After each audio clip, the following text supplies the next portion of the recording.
Africans coming to the United States are immigrants, first and foremost.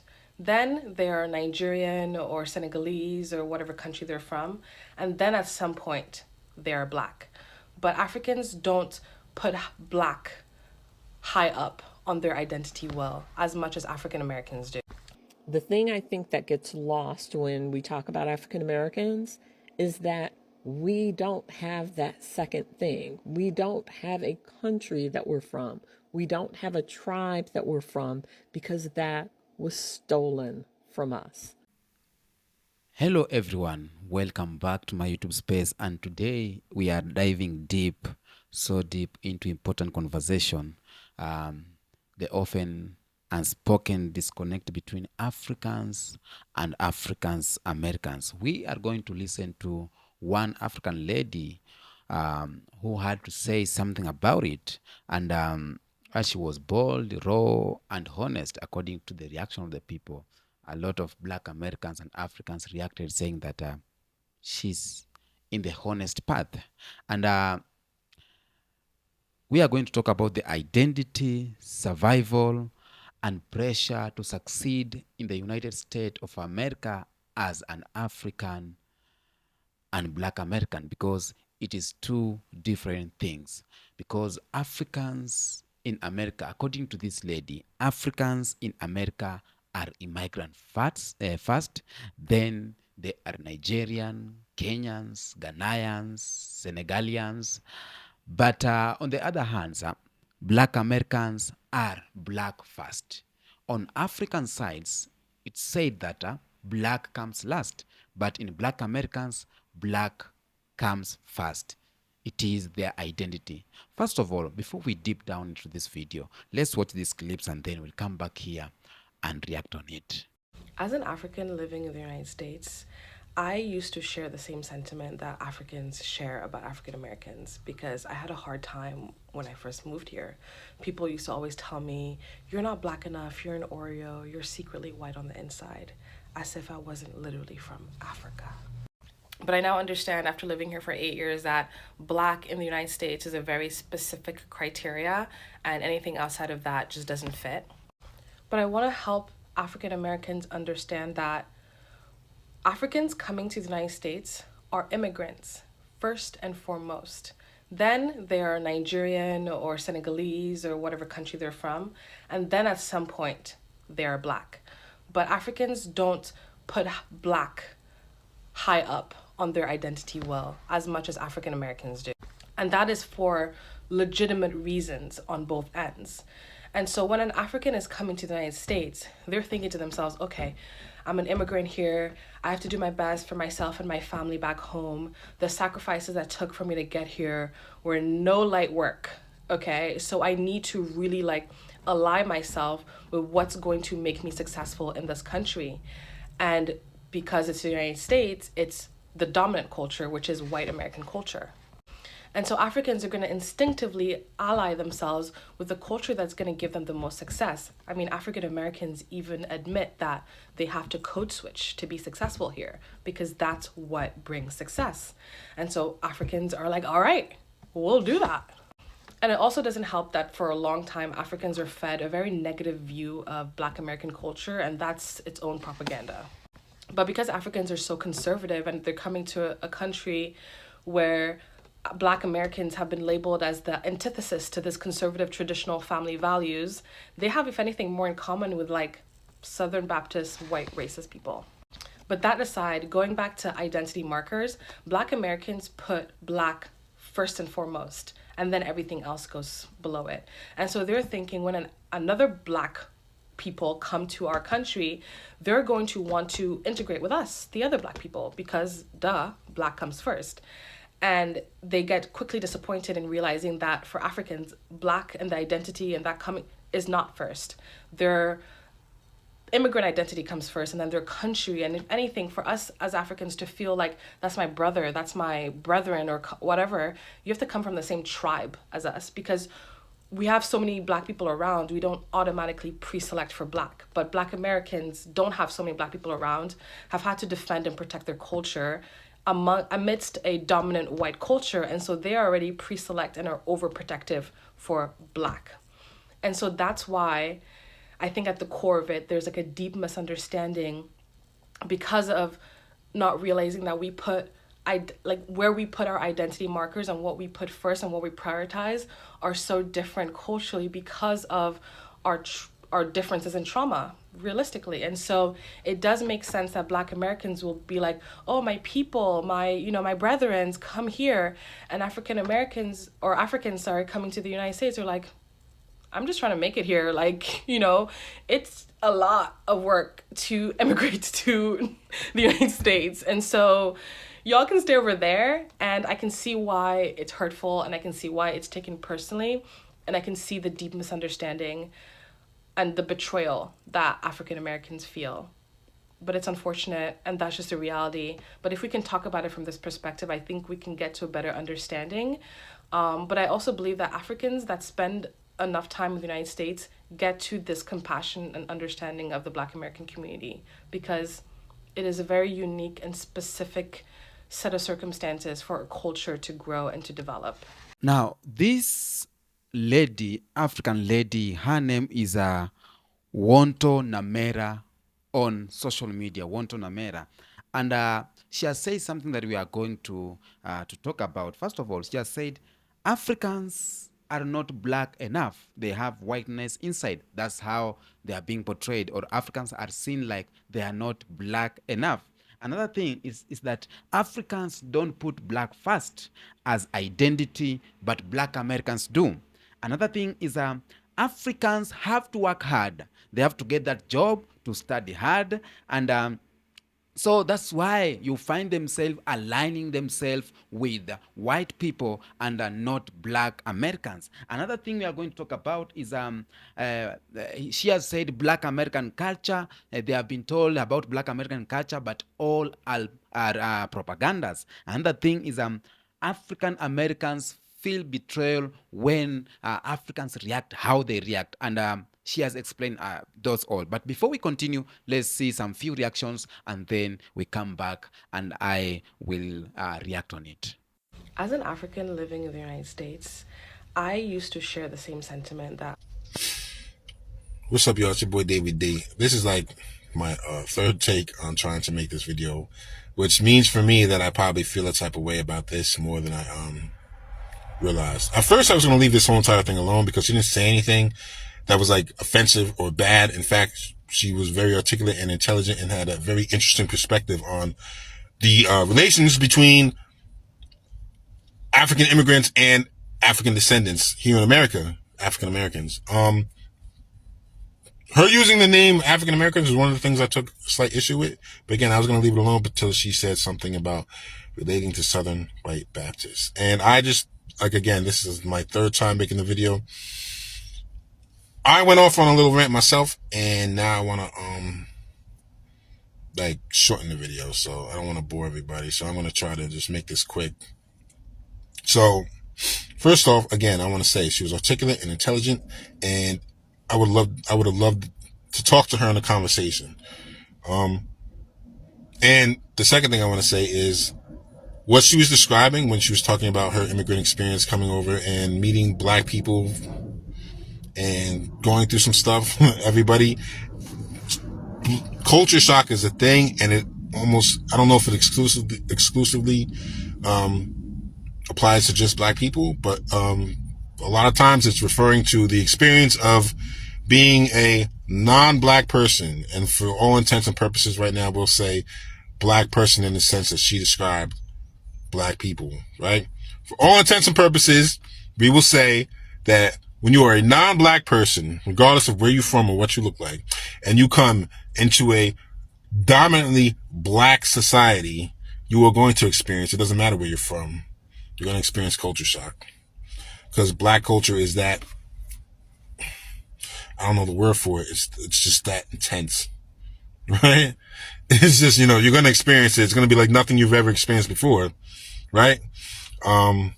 So yeah, I understand where you're coming from. I'm a transracial adoptee. I went through my own things, which basically means, like you, I grew up in a completely different culture than Black culture or what have you. And then I encountered Black culture. However, I was born here. I'm not an immigrant. which brings me to my second point.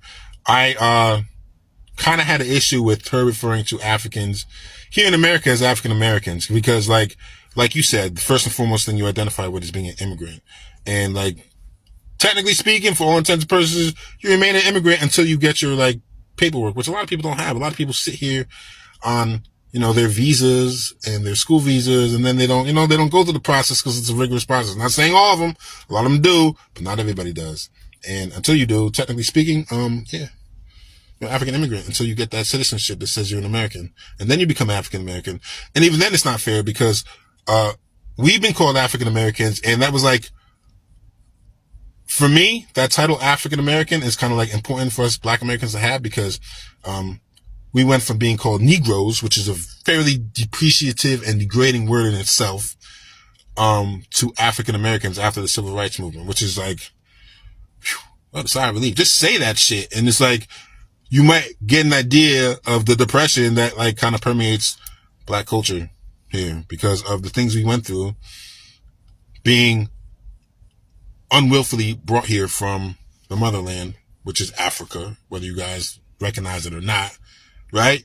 And having our culture, which is my third point, violently stripped from us, okay? So like, the key word there is violently, right? Because she said something that kind of caused me to make this video. She said that Africans relate more to white Southern Baptists than Black people, which is like laughable, okay? Because like, they don't see anything but Black when they look at you.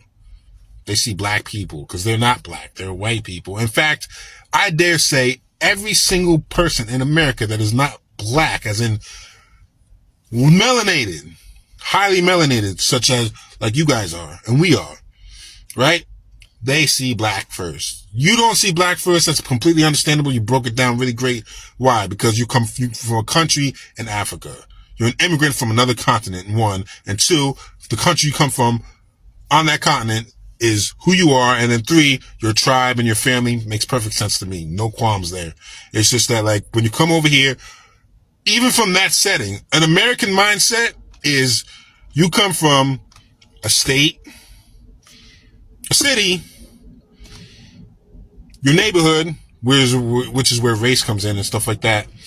And then like your family and stuff like that. There is no tribe here in America. Like that in itself is a foreign mindset. You have really nothing in common with Southern White Baptists. Okay. You guys believe in the same God, the same Christian God. That's the same God they used to, enslave us. And if they could do it and get away with it, they tell you that open up the Bible here, here, and here is where you're inferior to me and you should be picking my cotton again.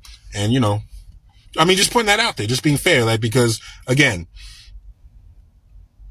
and here in America, Black is an identity. You're absolutely 100% right about that. And it is an identity because the people that took this country from the Indians, yeah, they're not Black.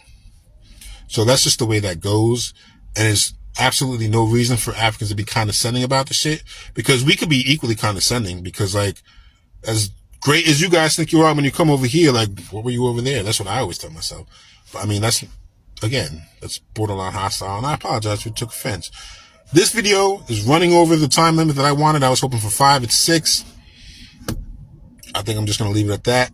And hopefully we can all get along better than we are, because, we should. And in this day and age, I want to say one more thing. In this day and age, in the era of DNA tests, Black people actually, for the first time ever in our history here in this country, have been able to get a lot closer to learning about our lineage, our African lineage.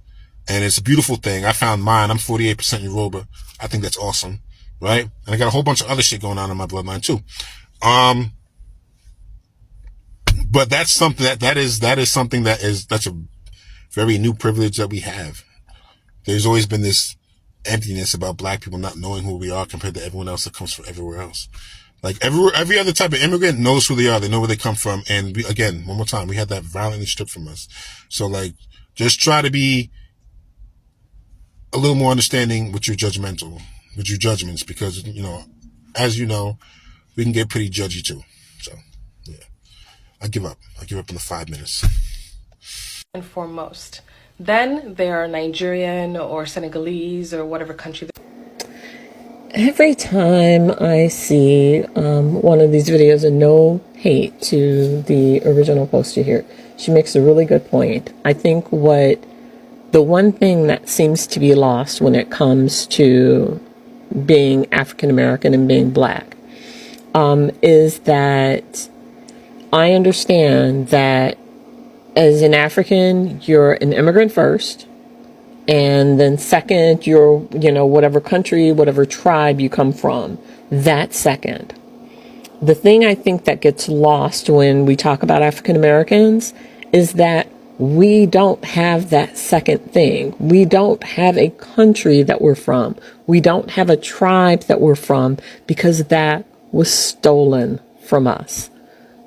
When we were brought over, our entire identity was stolen from us. So we don't have that to lean on. And that's why when we talk about being black, it's tied into us being black. That is our tribe. Our tribe here in the United States is being black because we have lost that additional identity. We know we're from Africa. That's a no-brainer. We get that, but we don't know where in Africa we're from. We just know that we're from Africa. And again, it was stolen from us. It was, everything that could be done to strip identity from the Africans that were brought here for slavery, that was stripped from them. They wanted them to strip that identity from them because they wanted them to assimilate here. And we lost that identity. So when you talk about this, I think it's really, really important to remember that we don't have that second level that will tie us to someplace in Africa because it was stripped away. And that's the only point I wanted to make. But I did enjoy your post. As an African living in the United States, I used to share the same sentiment. Hey beautiful, it's your girl Rebecca Zahara. So if you haven't watched that video, I want you to go ahead and run it back. There's a lot of things that this user said that I can appreciate because she acknowledged a lot of things. But there's a couple things that I want to point out. I'll start by saying I'm first generation Haitian-American, okay? My mother was born in Haiti. She came here. She had me and my siblings, okay? So being raised here, as much as I am in touch with my roots, I am black, okay? Now, I want to say a couple things. African Americans know that black immigrants that come here see them as less than because of what's promoted to them, okay? They know that. We know that. The reason that African Americans say that you are black is because when you come to this country, before you open your mouth, you are black. Before you have the chance to tell people the country that you come from, you are viewed as black and will be treated as such regardless of how much you code switch, what rooms you are in, etc. You are black. Black Americans also know that all skin folk ain't kinfolk. That's the whole reason for that saying. All skin folk ain't kinfolk. We know that, okay? That's another thing. And the pride that you see Black Americans have is because the history that it's taken to even get to this point. Although there's still a lot more work to do, let's be clear. I think that when immigrants come to this country, I think it's really important to realize, although Black Americans are often portrayed as lazy or whatever we're portrayed as, I think it's important to realize that what you view as lazy is what a Black American will view as, okay, historically, we've done this and we are no longer settling. But when an immigrant comes to this country, of course they are trying to make a living. So they're going to do what they have to do regardless, right? Another thing that I want to acknowledge is when you are coming to America, you are coming for several reasons, right? That could be liberation, that could be more opportunity, etc. When you come to this country, it's important to acknowledge that the things that you are so excited for are the things that Black African Americans have broken their back. Their ancestry have broken their back, have built this country. And so whatever depiction, propaganda, etc. that has been taught to you, when you come here and you start doing your research, which you should, it's important to realize the foundation that you are so excited to be a part of was built off of African Americans' backs. Thank you for coming to my TED Talk. Africans coming to the United States are immigrants, first and foremost. I want you to listen to this woman's entire video. She's eloquent, and I think I understand what she's trying to say. Unfortunately, while I saw a lot of commentary from people from our part of the world, whether it be Africa, the Caribbean, Latin American, specifically, I'm what would be defined as an Afro-Latino Caribbean Black person. And I was pretty disappointed in the depth of the discussion. And there was one response to this woman. First of all, this young woman said that Black people who come from the States, specifically Africans and, Caribbeans, etc., they consider themselves immigrants, first and foremost immigrants. I don't think so. Yes, I'm an immigrant. But if I'm an immigrant from Africa or an immigrant from Panama or an immigrant from the Caribbean, I share the type of respect that I get in this country would not be the same as the immigrant from France, Canada, or England. So to say that we think of ourselves as immigrants first is at best naive, because the country doesn't see us as immigrants first.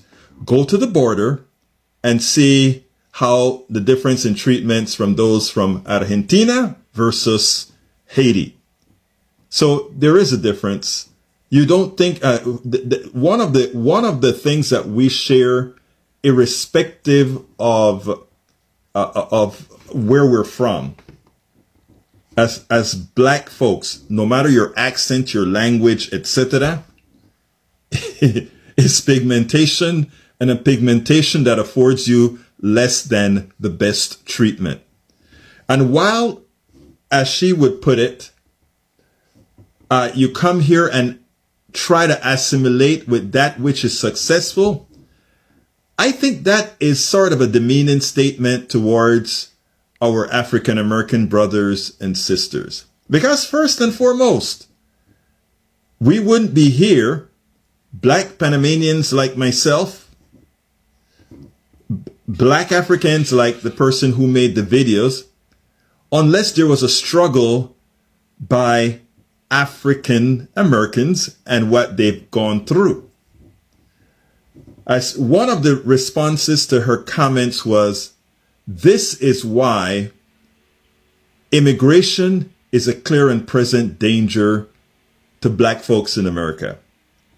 First of all, that's not true. Immigration is not a clear and present danger. Now, if all immigrants felt like this young woman who allowed herself to be differentiated from the African American. Look, naturally, I don't share all the cultures of African American, but you know what? I share the struggle.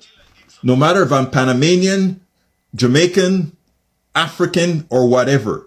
Africa doesn't have any less struggles based on colonialism that occurred or continues to occur over there. So let's be clear. Let's not sit back and allow those of us with this pigmentation from around the world to consider ourselves immigrants that can be used against our original brothers and sisters brought over here in the slave trade, and allow them to create some sort of a differentiation between these groups. I wrote a book called Tribulations of an Afro-Latino Caribbean Man. And I said racism didn't stop my smile, hope, or journey forward. And let me tell you what one of the stories that I told in that book. And it has to do with what gets done in this country many a times. Many a times we are used as pawns against our black brothers and sisters in America. And keeping that division doesn't ensure that this one group, the immigrant black group, is successful. Yes, let's get something straight. The immigrant black folks that come over here had a running start because they were able to leave where they were. So of course, when it comes to their aptitude and abilities to do certain things, they came from a particular pool of people that allows that.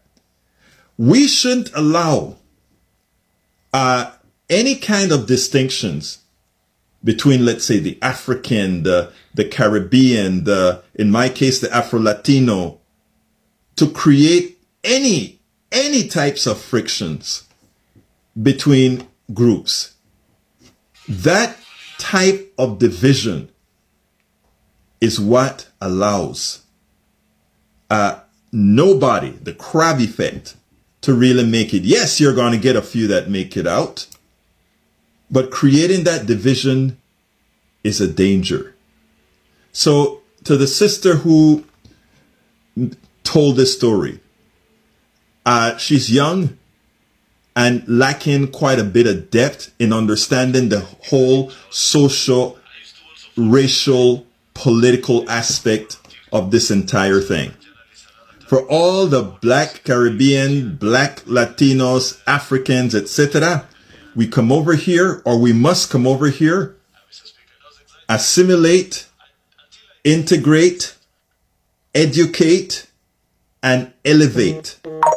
We should do all of that to everybody, but specifically, we don't create that false to be successful.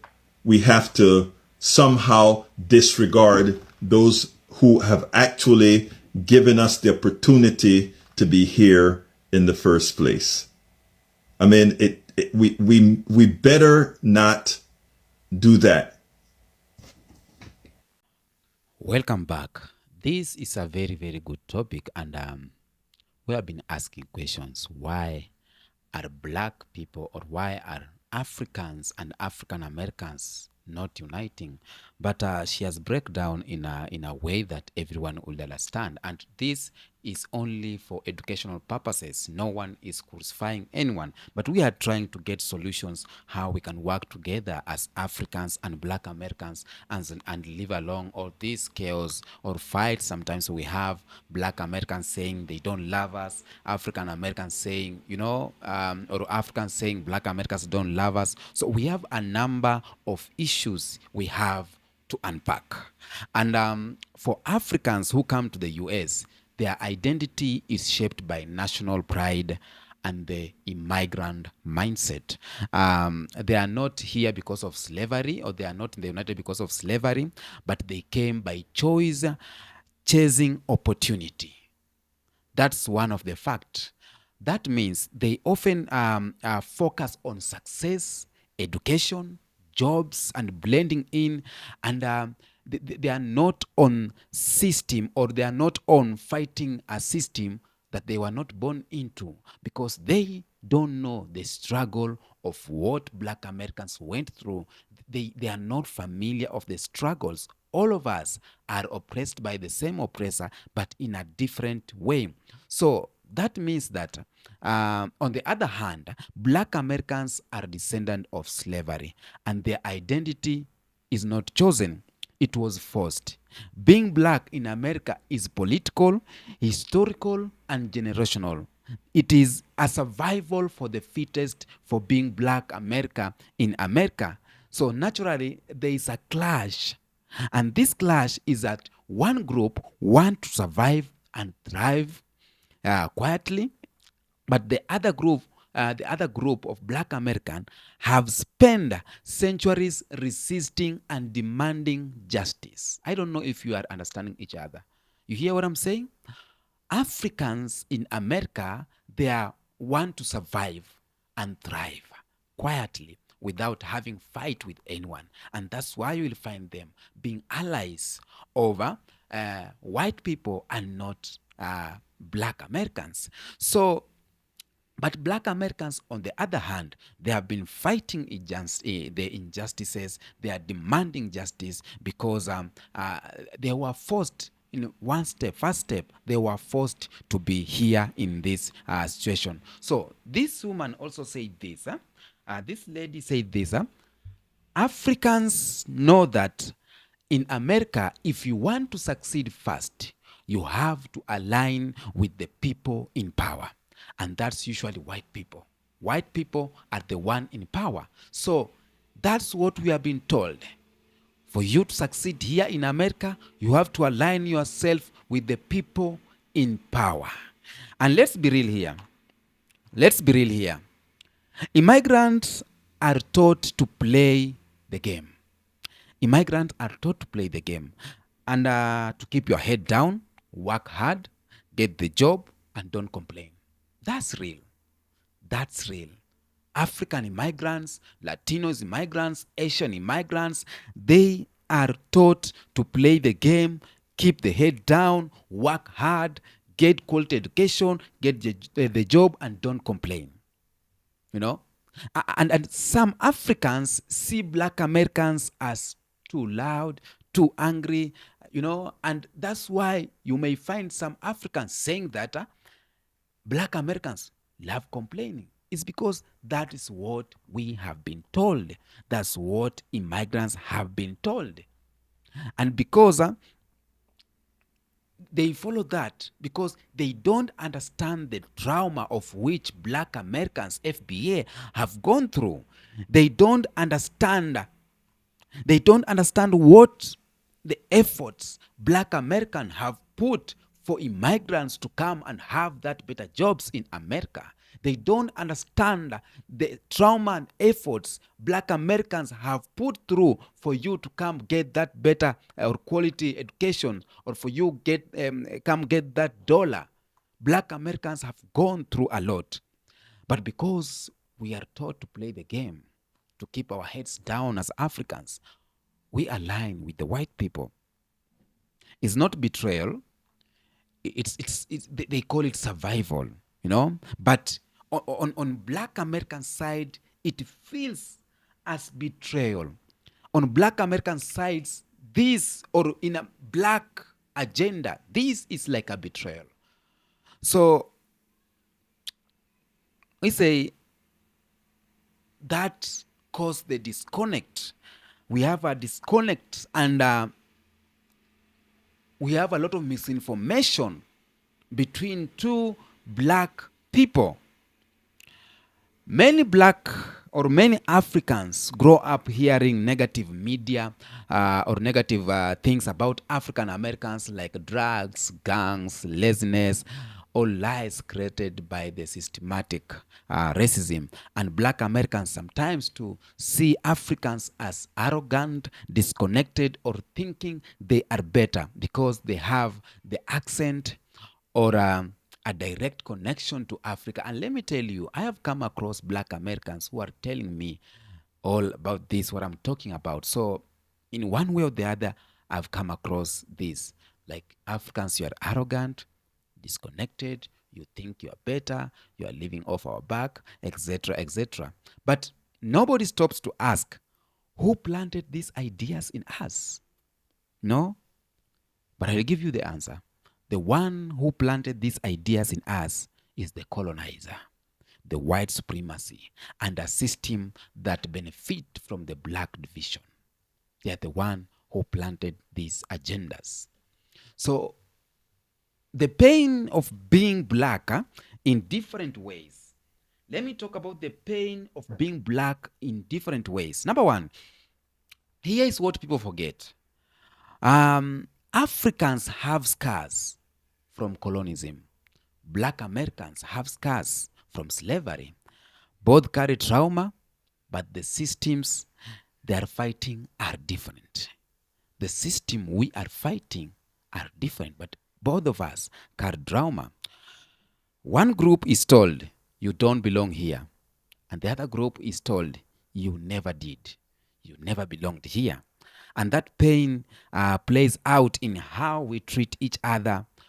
Like Africans might not understand the deep psychological wound of generational racism that Black Americans have gone through. And Black Americans might not understand why Africans don't want to join the fight right away. And we need to understand this. That's why I'm here. I'm here. If you get this video to be educational, if you're watching from the African side or from the Black American side, I guess you get something. And it's not about the fight. It's about coming together as Black people and see how we can connect and see how we can leave all these fights and see how we can avoid being divided by the supremacy. How do we bridge the gap? How do we bridge the gap between Black Americans and Africans? We have to listen, educate ourselves. We have to be patient. We have to have real conversation like this that we are having here. Like this of which this lady have started. A real conversation. That's how we can fix and we can bridge the gap. Number 2. Africans needs to acknowledge the struggle of Black Americans and stop judging from the outside. Africans, I should acknowledge the struggle of Black Americans. On the other hand, Black Americans need to welcome Africans without resentment and understand that culture shock is real. You get that? Unity doesn't mean sameness. Unity means respect. Are we together on that? So the next time you hear an African say, I don't understand Black Americans, or a Black American say that African think they're better than us, ask them, who taught us to hate each other? Ask that African guy, who taught you to hate us? Ask that Black Americans, who taught you to hate us? Because that is one of the questions we want to do away with it. It's one of the questions we don't want to hear, that Africans saying, I don't understand Black Americans.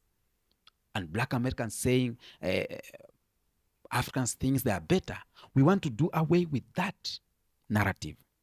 So we need to come together as black people all over the world need to come together because we are stronger together. Number 2, our struggles are connected. Number 3, cultural exchange build identity. Number 5 or number 4, for economic power. Another reason we need to unite is for healing and understanding, because the system fear our unity. I have said that and I will say that before. The system fear our unity. So we need to understand how this all started, how the disconnected started, how the division started, and that's where we will get our alignment and we will be together as one. Africans or Black people must unite by force, by fire. Thanks for watching. Drop a comment. Do you agree with this African lady take? Drop your comment down there. Are we too divided, or is there still hope for us to unite? Drop your comment down there, and if this hit home for you, let's subscribe, like, and share this video. For me here, it's about telling the truth and pushing the culture forward, pushing the agenda of unity, Pan-Africanism, and everything.